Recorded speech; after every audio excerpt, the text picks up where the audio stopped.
everyone, this is Max from T for Teammates, aka Valcor Silver, aka Bad Max Silver, aka all the unoriginal names. So today we're actually going to take a look inside of the Relic Key Door from the weekly alternating Mu Manchu Hoof of Destiny battles. So if you're unfamiliar with Mu Manchu and like Hoof of Destiny specifically, that's something that maybe we'll get into in a little bit more depth on another episode. But for now, let's waste no time and let's get in there, show y'all the good, the bad, the hairy, and the ideal scenario for how to get this week's fight done as easily as possible. Now, when you first get in here, I mean, it looks like it always does. So we'll go to the right, and we're going to do the level 70 Relic Key Door. Yeah, we'll skip through this. So she's a Musketeer. We're both level 70. I'm a Witchdoctor. She's a Musketeer. So I'm going to send her in first so that I can make the most of the scratch buffs and hit sooner. I try to use, and for this specific pairing, I'm always going to use Scratch and Mormo.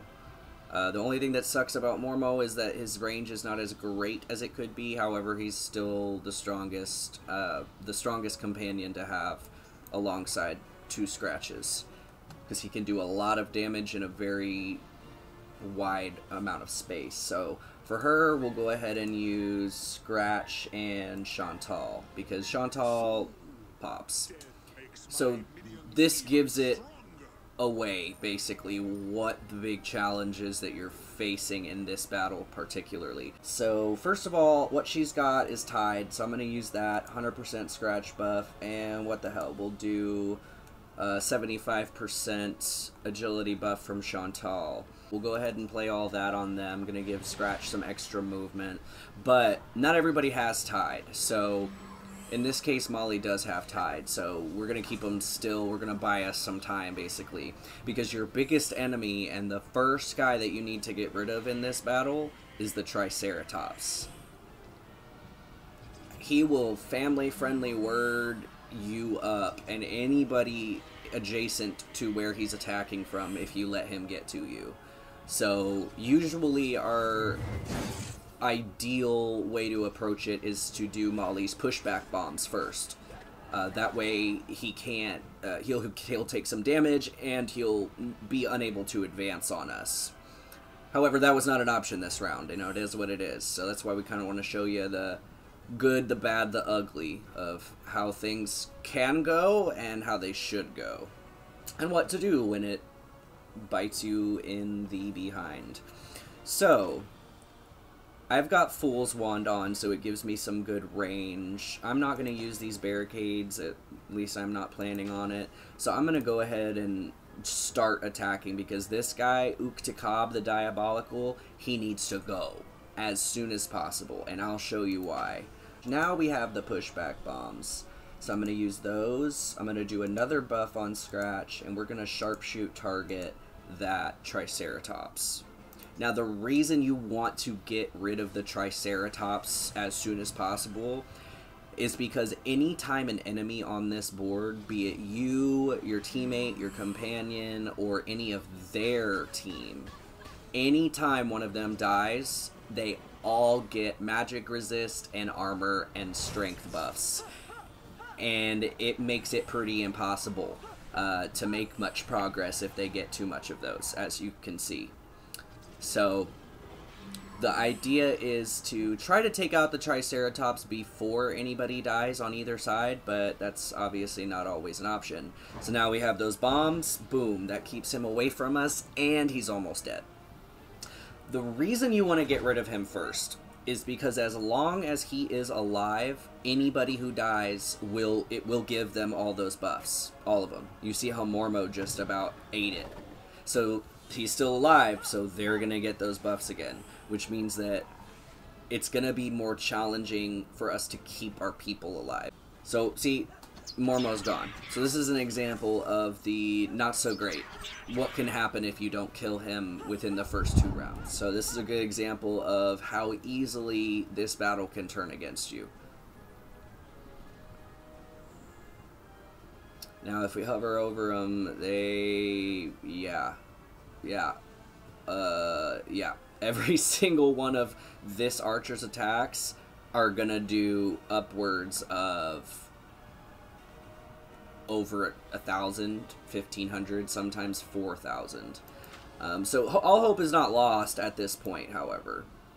So I'm gonna go ahead and actually, I'm gonna save that move for Chantal. And I'm going to go ahead and try to get this one taken care of, since I don't have my Mormo anymore, but we've still managed to take out quite a few. So this is the third round.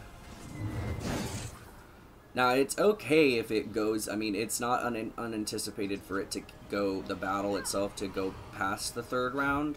However, it's a lot easier if you get rid of that guy first. So now he's dead. So you'll see how they stop taking, I mean, there's only 2 left, but you'll see how much this does when it hits her. 1345, 1330. Yeah, Chantal's gone.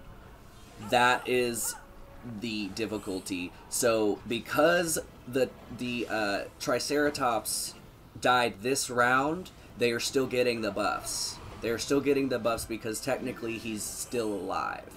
However, next round, there will be no buffs. If there were more people on the board, they wouldn't get buffs for deaths.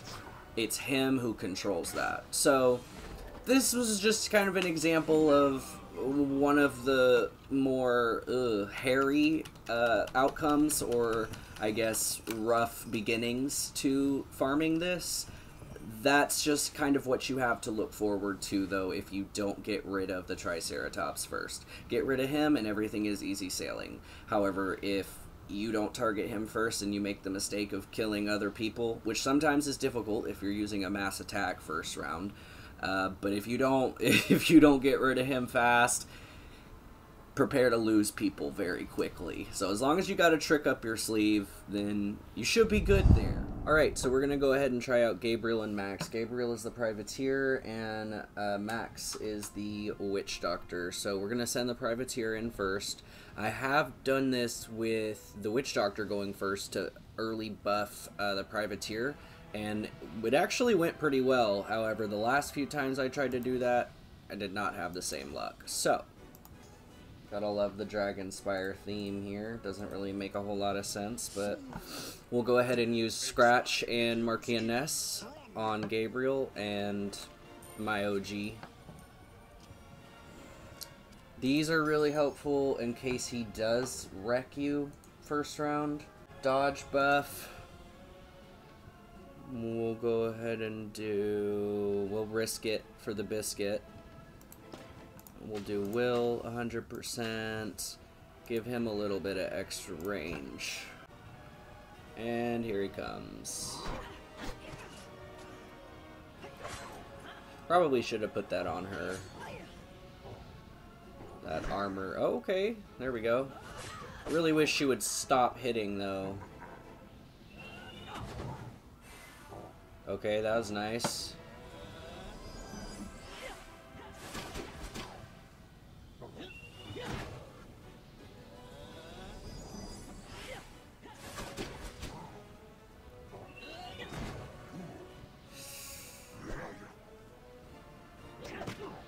Ooh, okay.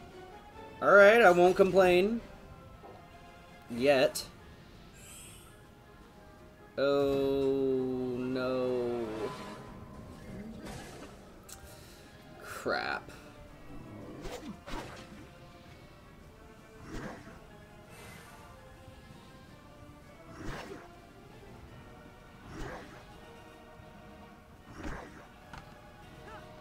That is why we like the Privateer accuracy and dodge buff. We love that.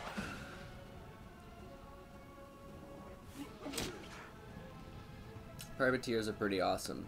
So, the fact that he's right here, and look, those group together perfectly. I think we're in business here. So let's see, he's got 3, okay, a little almost 4,000. Easy peasy. So we want to get him first, always. I'm just gonna go ahead and take him out with my people. Do this for S's and G's. Let's see what happens here. Let's see what happens here. This is the beginning of the second round. Always comes in handy to have those health doubloons. Ha! That's nice. Well, didn't last very long, but...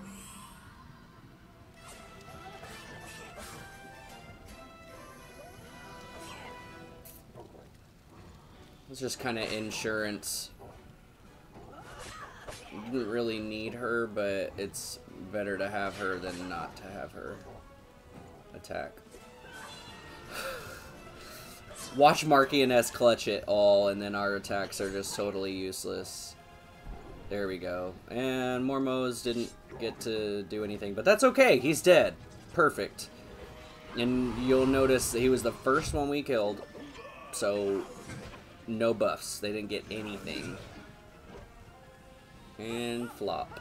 Well, they got one thing. They got one buff because this was the same round that he died. But next round, once they start dying, it'll be fine. Even one buff, though, you'll see adds like 117, I think, weapon power. Crap.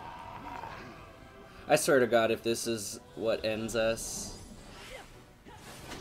man, why can't we just stop attacking?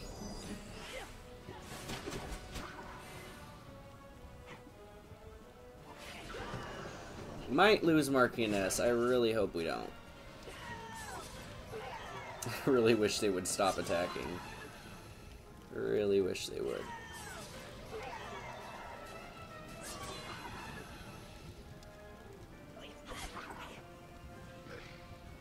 Jeez. Thank God. Please don't kill him. I mean, we're all going to focus our attacks on them anyways next round, so it should be fine.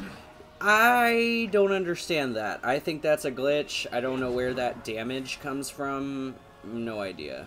And now they're going to get another buff. But that's alright. It's okay.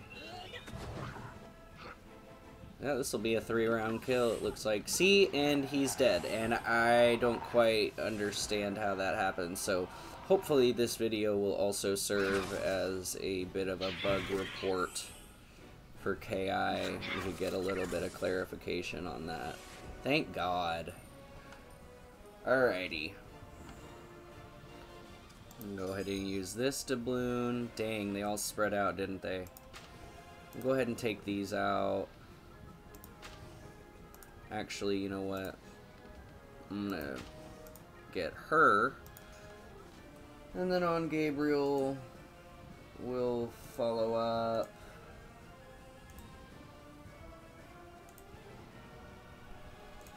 And there you have it, pretty much. That's a 3-round kill. Pretty ideal. Pretty ideal.